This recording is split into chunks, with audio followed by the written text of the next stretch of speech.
এখানে ছবি অনেক সুন্দর আসে। আত্মীয়-স্বজন মিলে এসেছি। উৎপাতগুলো এবার আমরা ওইভাবে পাই না।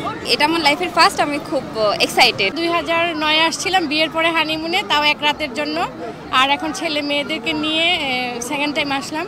এরকম হই হুল্লোড় বা আনন্দ করার মতো জায়গা বাংলাদেশে আর কোন পর্যটন স্পটে নাই, যেটা হচ্ছে কক্সবাজার পাওয়া যায়। আমি যতটুকু বুঝি এই যে স্পিড বোটগুলো এই দিক দিয়ে চলতেছে, মানুষ যেখানে গোসল করতেছে এই দিক দিয়ে না চলে এটার জন্য যদি আলাদা একটা জোন করে দেওয়া যায় তাহলে মনে হয় ভালো হয়। ওয়ালটন ফ্রিজ কিনে পেতে পারেন 200% পর্যন্ত ক্যাশ ভাউচার। খুব ইচ্ছা ছিল যে এবার ট্রেনে আসবো, কিন্তু ট্রেনের সংখ্যা যদি আমরা একটা মাত্র ট্রেন, তো 1-2 মিনিট ট্রেনের টিকিট শেষ হয়ে যাচ্ছে। তরুণের যে উন্মাদনা এটা আমাকে খুব আনন্দিত করে, এই জন্য আমি খুবই আনন্দিত এখানে এসে। এটা আমার লাইফের ফার্স্ট, আমি খুব এক্সাইটেড অ্যান্ড ফার্স্ট এক্সপিরিয়েন্স। মানে এখন মনে হচ্ছে আমি কেন আরো আগে আসলাম না। অনেক জায়গায় ঘুরছি, সামনের বছর আবার আসবো ভাবতেছি। খুব বেশি একটা ভালো মুহূর্ত কাটাচ্ছি এখানে এসে, খুব ভালো। বাসে করে এসেছি, ট্রেনে আসার চেষ্টা করেছি কিন্তু ট্রেনে টিকিট পাইনি, তো আমরা বাসে করে এসেছি। এটা আসলে ভাষায় বলে প্রকাশ করার মতো না। এখানে ছবি অনেক সুন্দর আসে। ট্রেনে আসার অনেক ইচ্ছে ছিল, মানে ট্রেনে আসবো, শিডিউল করা ছিল ট্রেনে আসার জন্য, ট্রেনের টিকিট পাওয়া যায় না। আত্মীয়-স্বজন মিলে এসেছি, তো এবার আগের থেকে আরো বেশি ভালো লাগছে, আর অনেক বেশি ভালো লাগছে। সবকিছু পানি স্রোত, অনেকদিন পরে স্কুলের এত প্যারার পর এখন ছুটির পর আসলাম, ভালো লাগছে। মানে ঢেউগুলো দেখে মানে আমি জাস্ট দেখছি যে এইভাবে আসছে, আবার অনেকটা দূরে চলে মানে আমাদের একদম আছড়ে পড়ছে আবার।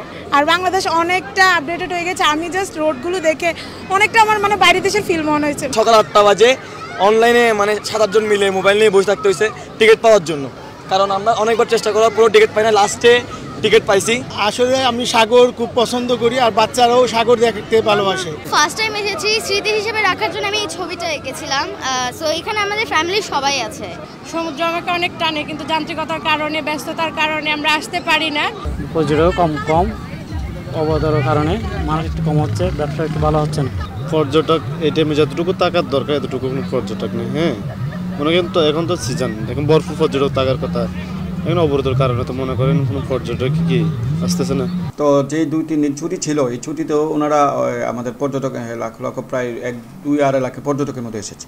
তো কোনো সমস্যা নেই ইনশাল্লাহ। আমাদের সিকিউরিটি ব্যবস্থা খুবই জোরদার ছিল, খুব আমরা শক্ত নিরাপত্তা চাদরের মধ্যে দিয়ে আমরা এই পর্যটকদেরকে আমরা ওয়েলকাম জানিয়েছি। কারণ প্রত্যেকটা জায়গায় আমাদের টহল টিম ছিল, নিরাপত্তা ছিল, চেকিং ছিল, যাতে করে পর্যটকরা কোনো ধরনের হয়রানি এবং কোনো ধরনের মানে কোনো সমস্যায় পতিত না হয়, সেই জন্য তো আমাদের ব্যবস্থা খুব শক্তিশালী ব্যবস্থা ছিল, এখনও আছে এবং প্রত্যেকটা ইভেন্টে যাতে করে দালালের কপ্পরে না পড়তে হয়, তারপর ক্যামেরাম্যানদের ডিস্টার্ব না ফিল করে, তারপরে আপনার বিচ বাইক, প্রত্যেকটা ইভেন্টে বিশেষ করে ছিনতাইকারীদের প্রেক্ষাপটে আমাদের টহল চলতেছে, চেকিং চলতেছে।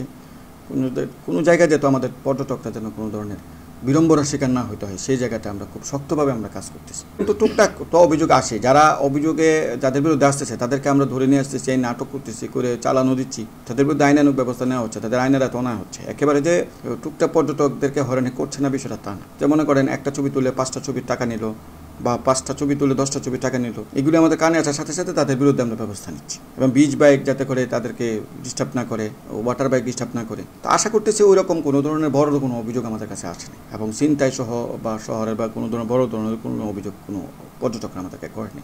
আর আমাদের পর্যাপ্ত পরিমাণ টহল এবং গোয়েন্দা নজরদারি আমাদের রয়েছে।